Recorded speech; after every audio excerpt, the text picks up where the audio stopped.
Assalamualaikum warahmatullahi wabarakatuh. Halo friends, berjumpa lagi di YouTube aku, Fani Syalamita Jaisar.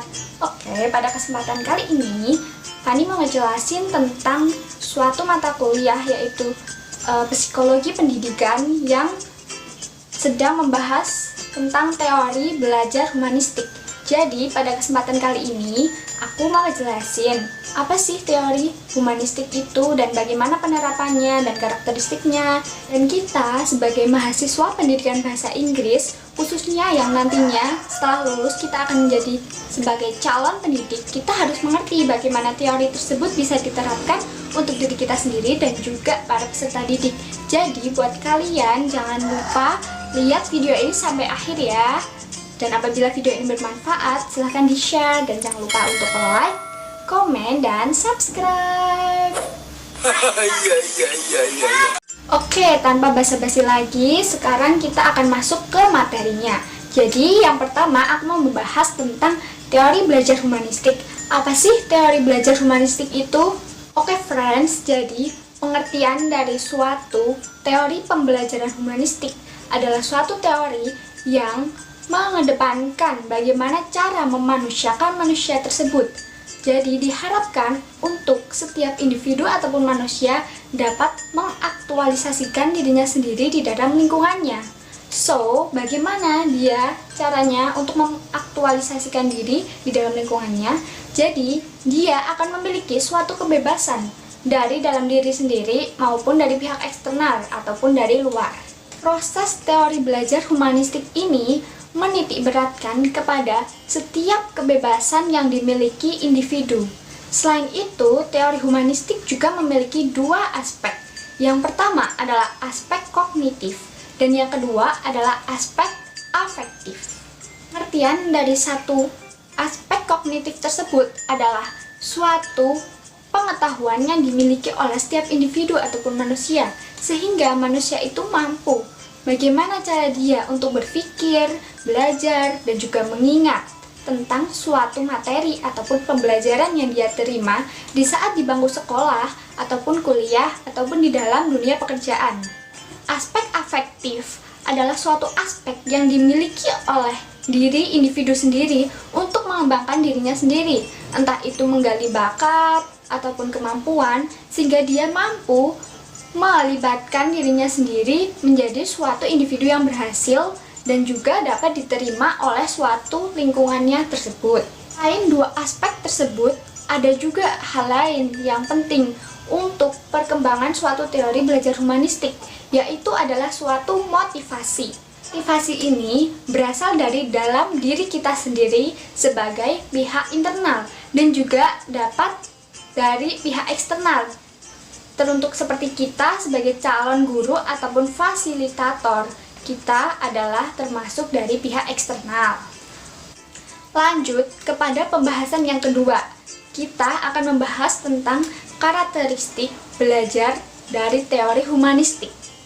Menurut Suprayogi, tahun 2005, dia menjelaskan bagaimana karakteristik setiap individu ataupun manusia dalam teori pembelajaran humanistik. Seperti halnya yang pertama adalah mementingkan manusia sebagai makhluk pribadi.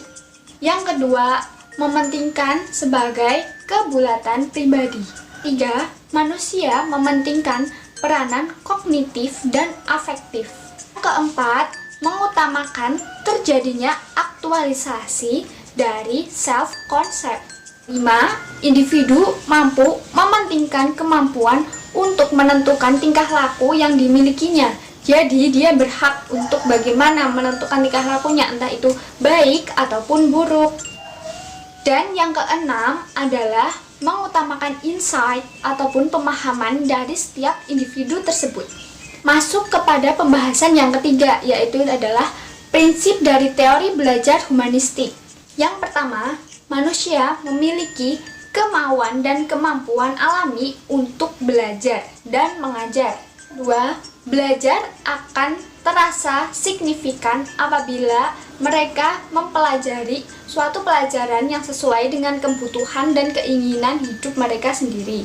Ketiga adalah apabila suatu pembelajaran melibatkan seluruh siswanya, maka akan mendapatkan suatu pendalaman materi yang mendalam dan bisa menjadikan suatu motivasi dan inovasi setiap siswa untuk menjadi lebih berkembang dalam meningkatkan kemampuan yang dimilikinya. Pembahasan yang keempat. Pada pembahasan yang keempat ini, kita akan mempelajari tentang tokoh, kelebihan, kekurangan dari teori belajar humanistik. Langsung aja kita lihat ke videonya berikut ini, guys.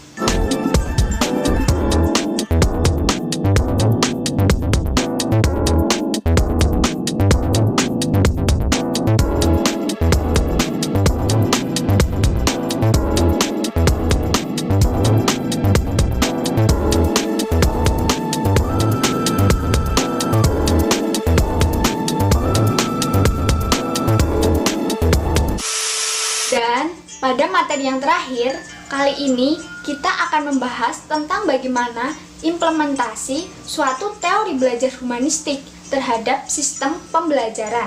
Dalam teori implementasi ini, guru ataupun calon guru memiliki tugas sebagai fasilitator yang berperan sangat penting terhadap dirinya sendiri dan juga perkembangan para peserta didik ataupun siswanya, seperti halnya sebagai berikut. Tugas guru ataupun calon guru yang pertama adalah memberi perhatian dan juga motivasi terhadap para siswanya. Tugas yang kedua adalah memahami setiap karakteristik siswanya yang berbeda-beda. Ketiga adalah menyediakan dan mengatur sumber-sumber yang harus ada di dalam setiap pembelajaran. Yang keempat, kita sebagai guru ataupun calon guru harus bisa menyesuaikan diri terhadap lingkungan dan juga para siswanya. Dan yang kelima, kita harus bisa mendorong agar para siswa mampu menunjukkan minat dan bakat yang dimilikinya, sehingga mereka bisa berkembang dan menjadi suatu individu yang baik dan lebih baik lagi dari sebelumnya. Good job! Oke friends, berhubung materinya udah selesai, Fani mau ngucapin terima kasih banget buat kalian yang udah nyediain waktu untuk nonton videonya dari awal sampai akhir. Dan semoga materi yang saya sampaikan tentang teori belajar humanistik ini bisa menambah wawasan dan juga pengetahuan untuk kita semua ya. Akhir kata dari Fani, wassalamualaikum warahmatullahi wabarakatuh. See you on top guys, bye bye. Terima kasih.